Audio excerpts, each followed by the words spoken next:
KDB ಮುಖಾಂತರ consult award ಮಾಡಿಸ್ಕೊಂಡು ನಾವೇ ಮಾಡಿಸ್ಕೊಂಡು, ಯಾಕಂದ್ರೆ ಸಿಂಗಲ್ ವಿಂಡೋ ಅಂತ ಇರುತ್ತೆ, ಎಲ್ಲ ಕ್ಲಿಯರೆನ್ಸ್ ಇರುತ್ತೆ KDB.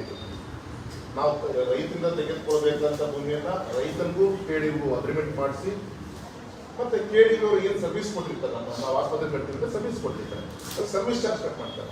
ಉದಾಹರಣೆಗೆ ರೈತರಿಂದ 12 ಲಕ್ಷ ತಗೊಂಡು KDB ನಮಗೆ ಹಾಸ್ಪಿಟ್ಲಿಗೆ 14.5 ಲಕ್ಷ ಕೊಟ್ಟರು.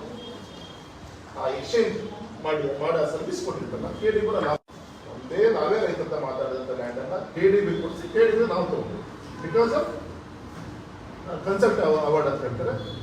ಸಿಂಗಲ್ ವಿಂಡೋ ಅಲ್ಲಿ ಎಲ್ಲಾ ರೀತಿಯಂತ ಎನ್ಒಸಿಗಳು ಸಿಗುತ್ತೆ KDB ಮುಖಾಂತರ. ಆದರೆ ಆ ಲಾಭಕ್ಕೂ ಸಹ ನಾವು ಆಸ್ಪತ್ರೆ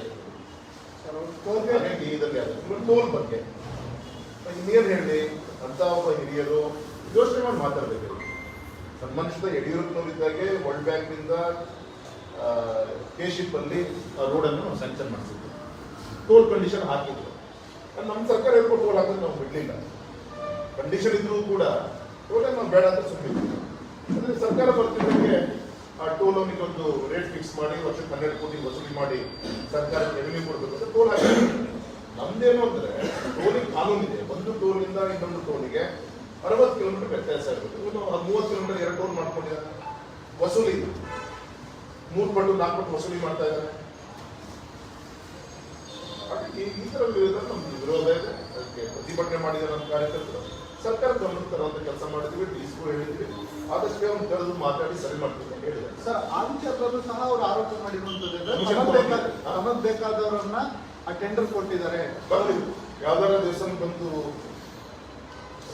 ಬೇಜಾರಾಗಿ ಮಾತಾಡಿ ಉಪಯೋಗ ನಮಗೇನು ಅವಶ್ಯಕತೆ ಇಲ್ಲ. ಅವ್ರು ಬಂದು ಕೂಡ ನಾವೇನು ದೇವ್ರ ಮೆಚ್ಚದಲ್ಲಿ ನಡ್ಕೊಂಡಿದ್ದೀವಿ, ತುಂಬ ಸಂತೋಷ. ಅದಕ್ಕೆ ಅವರು ಎಲ್ಲಿ ಇರ್ತಾರೆ ನಾನು ಬೇಕಾದ್ರೆ ಬಂದು ದೇವ್ರದಲ್ಲಿ ಬಂದು ಮಾತಾಡಕ್ಕೆ ನಾನು ರೆಡಿ ಇದ್ದೀನಿ. ಅದಕ್ಕೆ ಫೋನ್ ವಿಚಾರದಲ್ಲಿ ಇರ್ಬೋದು, ನಮ್ಮ ಹೋಟೆಲ್ ವಿಚಾರದಲ್ಲಿ ಇರ್ಬೋದು. ಇನ್ನೊಂದು ಸೈಟ್ ಬಗ್ಗೆ ಒಂದು ಆರೋಪ ಮಾಡಿದ್ದಾರೆ, ಮಿನಿ ಮೂಡ ಅಂತೇಳಿ ಹೇಳಿದರೆ ಲೋಕಾಯುಕ್ತ ತನಿಖೆ ಆಗಿದೆ. ಹಳೆ ಕೇಸು ಆಲ್ರೆಡಿ ಕೋರ್ಟ್ ರೂಮ್ ಚೌಕಟ್ಟಲ್ಲಿದ್ದರೆ ಮಾತಾಡಲಿಕ್ಕೆ ಹೋಗೋದು.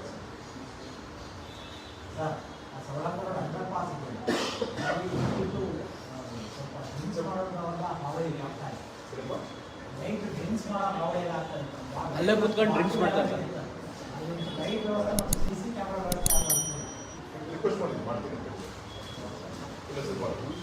ಆಗುತ್ತೆ ಎಲ್ಲದೂ